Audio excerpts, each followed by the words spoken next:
दोस्तों, आप सभी के मन में यह प्रश्न तो आता ही होगा कि हमारा जीवन चाहे सुख में हो या दुख में हो, चाहे आप किसी दुविधा में हो, तो क्या भगवान हम सब पर नजर रख रहे हैं?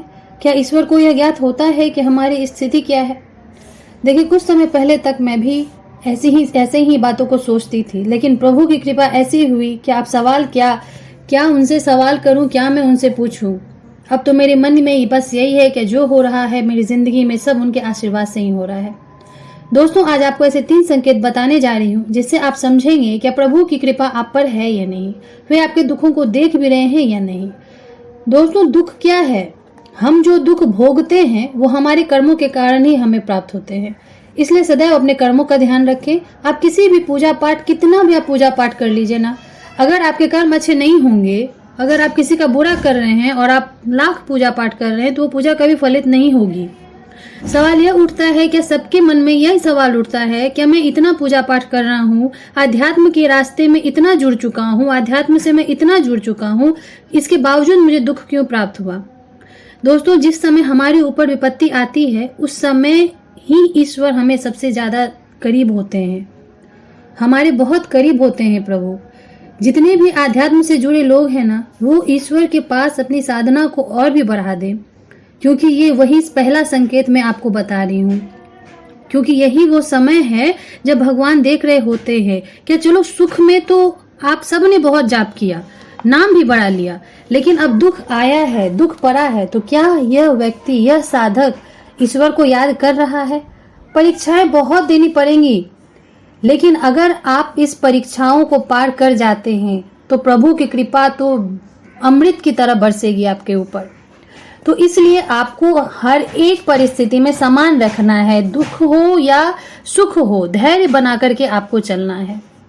तो पहला संकेत आपको मैंने बता दिया कि जीवन में विपरीत समय में भी आपको इतना पूजा ध्यान जब तब बढ़ा देना है कि ईश्वर कभी आपका साथ छोड़ते तो है ही नहीं, लेकिन ईश्वर की कृपा दृष्टि आप पर सबसे पहले पड़े। वो समझे, वो तो देखते ही हैं, लेकिन जैसे ही वो देखेंगे क्या नहीं आप दुख में भी उन्हें पुकार रहे हैं, दुख में आपने उनसे सवाल नहीं पूछा, दुख में आपने उन्हें छोड़ा नहीं, दुख में यह कह के कोसा नहीं भगवान को, क्या भगवान मैं तो इतनी पूजा कर रही हूँ, मुझे मिल क्या रहा है? ऐसा मत कीजिएगा। अपने पूजा जब तब को और बढ़ा दीजिएगा। दोस्तों, अब दूसरा संकेत आप सुनिएगा। क्या अब जब दुख से आप बाहर आकर के सुख की प्राप्ति करते हैं, मनुष्य अपने व्यवहार अनुरूप कार्य करना शुरू कर देता है। ह्यूमन नेचर जिसे कहते हैं दोस्तों, मतलब मनुष्य का जो नेचर है, दुख में बहुत रोने लगेगा, हे भगवान मेरे साथ क्या हुआ, और जब भी सुख आएगा तो भगवान को भूल जाता है। तो दोस्तों, ऐसा नहीं करना है। तो भगवान उस टाइम भी आपको देख रहे होते हैं कि दुख में इसने याद किया, सुख में ये इंसान भक्ति कर रहा है क्या नहीं कर रहा है, इसकी भावना कैसी है।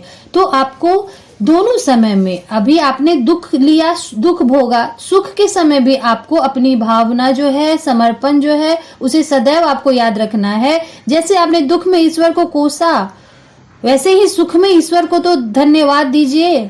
दुख में आपने ईश्वर को कोस दिया, कोसना शुरू कर देते हैं कि भगवान मेरे साथ ऐसा कैसे हुआ।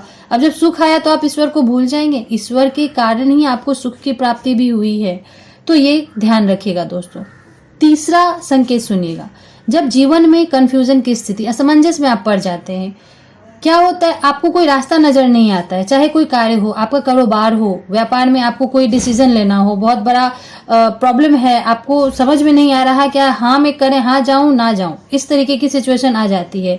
तब आप समझ नहीं आ रहा आपको कुछ भी, तब आप भगवान से विनती कीजिए, उनका सुमिरन करके आपको उनसे पूछना है कि हे भगवान, हे प्रभु, अब आगे क्या करना है, कृपा करके मेरा मार्गदर्शन करें। विश्वास कीजिए, आपको ईश्वर का कोई न कोई संकेत जरूर प्राप्त होगा। इस संकेत को आप ध्यान दीजिएगा। आपकी लाइफ में ये बहुत ही बड़ा संकेत, बहुत ही अहम रोल है।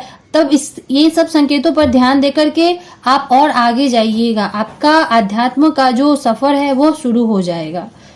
आपके सफल जीवन के पीछे आपके इष्ट देव, आपके माता पिता, आपके गुरुजनों का बहुत बड़ा हाथ है दोस्तों। तो आपको उनका आशीर्वाद, उनको धन्यवाद जरूर कहना चाहिए। उनका आशीर्वाद आप सदैव लें। कभी भी अपने कर्मों का श्रेय खुद न लें।